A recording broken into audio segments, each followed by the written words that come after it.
Hello friends, I am Neeru and most welcome to my channel Beauty and Hairstyles। Friends, आज की जो हमारी practical class है वो थ्रेडिंग से रिलेटेड है और इसमें मैं आपको बताऊंगी कि जब आप लेफ़्ट साइड की थ्रेडिंग करते हो तो हम कैसे थ्रेडिंग करते हैं। जैसे हम लेफ़्ट साइड की थ्रेडिंग करते हैं तो हमें बैक से थ्रेडिंग करनी होती है। यानी अगर मैं क्लाइंट हूँ तो ऑब्वियसली मैं इस तरह से जो है बैठी हुई होंगी और अगर मैं थ्रेडिंग कर रही हूँ तो बैक में मैं खड़ी होकर मेरी फॉर्मेशन ये वाली रहेगी। यानी इस तरह से मैं मेरे देख रही होंगी उनके थ्रेडिंग को। यानी राइट साइड हम थ्रेडिंग फ्रंट से करते हैं जबकि लेफ्ट साइड की हम बैक से करते हैं। तो दोनों में डिफरेंस क्या आता है? डिफरेंस ये आता है कि फ्रंट से एक चीज़ को देखना और बैक से एक चीज़ को देखने में बहुत फ़र्क होता है। आपकी ये भी प्रॉब्लम है कि मैं बैक से थ्रेडिंग करती हूँ तो मुझे बहुत प्रॉब्लम आती है, यानी मुझसे थ्रेडिंग होती नहीं है।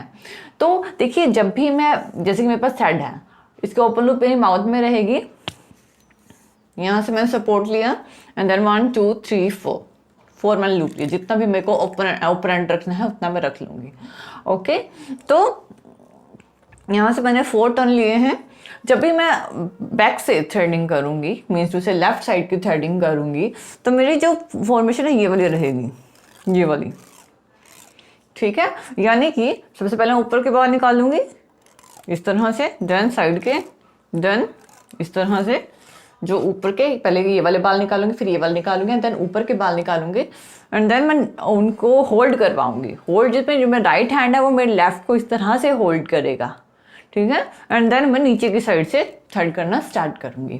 तो ये ही प्रैक्टिकल क्लास मैं आज आपके लिए लेके आई हूँ कि प्रैक्टिकल क्लास इसी चीज़ की है। जब हम लेफ्ट साइड से थ्रेडिंग करते हैं तो हमें ऊपर से देखना होता है। हमारा जो क्लाइंट है वो ऐसे इस तरह से नेक में होता है, नेक यानी कि उनकी इस तरह से बैंड होती है, हमें ऊपर से देखना होता है और ऊपर से देख कर हमें थ्रेडिंग करनी होती है, किस तरह से हमने थ्रेडिंग करनी है। तो आज की प्रैक्टिकल क्लास इसी से रिलेटेड है।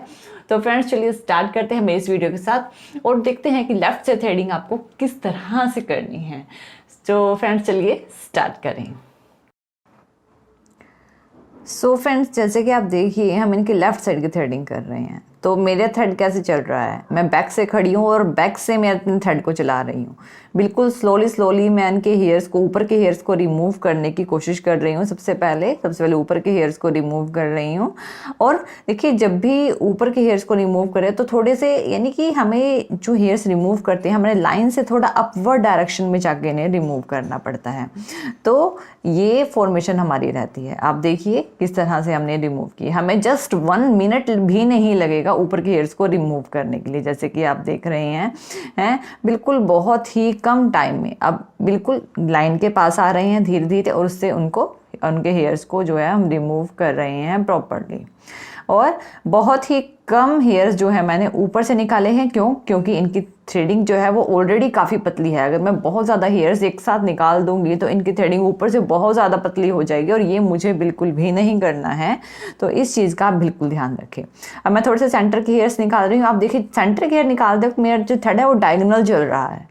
ठीक है ना, डायगोनल चलेगा आपका हेयर्स सेंटर की हेयर्स निकालते वक्त।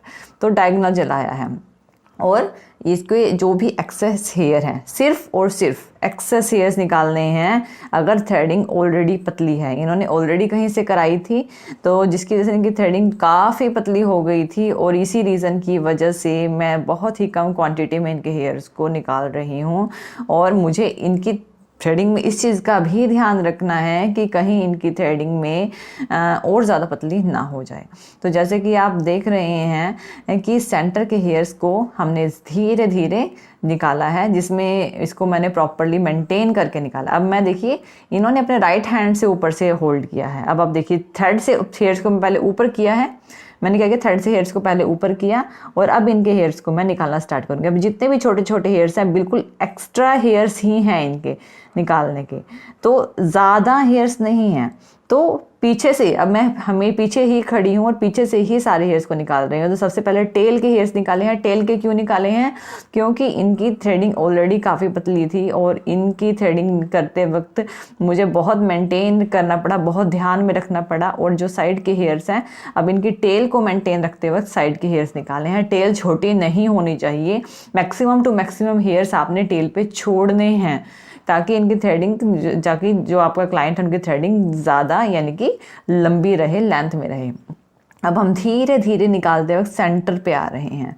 अब सेंटर पे भी मैंने बिल्कुल भी ऐसे नहीं किया है कि मैंने सेंटर के हेयर्स निकालते वक्त भी इनकी थ्रेडिंग को बिल्कुल मेंटेन रखा है, और बहुत ही माइनर छोटे हेयर्स को मैंने जो बिल्कुल लाइन के पास थे उनको थ्रेडिंग की जो थिकनेस है वो बढ़ानी थी, जिसकी वजह से मैंने उन हेयर्स को छोड़ दिया। अगर आपने आपके क्लाइंट को हेयर्स की थिकनेस ज़्यादा रखनी है तो उसे थोड़े थोड़े हेयर्स छोड़ दें, उनकी लाइन के पास के हेयर्स को छोड़ दें, क्योंकि नेक्स्ट टाइम जब वो आएंगे फिर उनकी ग्रोथ हो चुकी होगी। अब आप देखिए जो रेस्ट ऑफ हेयर्स हैं, यानी कि हमारे नोज़ के पास की हेयर्स हैं, अब हम उन पे जा रहे हैं और उनको किस तरह से ले रहे हैं। उनको हमने थ्रेड में होल्ड किया और इसको वन बाय इन हेयर्स को हम 1 बाय 1 निकालेंगे और प्रॉपरली 1 बाय हेयर 1 सभी हेयर्स को हम निकालेंगे। अब इसमें क्या प्रॉब्लम है कि जब भी हम इस तरह से थ्रेडिंग करते हैं तो जब हम कॉर्नर यानी कि सेंटर के हेयर्स निकालते हैं तो हमें 1 बाय 1 निकालने होते हैं। तो फ्रेंड्स देखिए कि ये जो थ्रेडिंग है इनकी ऑलमोस्ट डन हो चुकी है। मैंने इनकी जो कटिंग है वो भी पहले कर दी थी, जिसकी वजह से इनकी थ्रेडिंग ऑलमोस्ट डन हो चुकी है। तो फ्रेंड्स ये है हमारी आज की जो ट्यूटोरियल्स हैं थ्रेडिंग की, और डीप सेटाइज में आप पीछे खड़े होके ही सारा सेट काम करेंगे, पूरे हेयर्स को निकाल देंगे। So friends I hope so कि आपको वीडियो पसंद आया होगा। तो थैंक यू वीडियो देखने के लिए, और ज़्यादा अपडेटिंग वीडियोस के लिए आप मेरे channel beauty and hair style मुझे सब्सक्राइब कर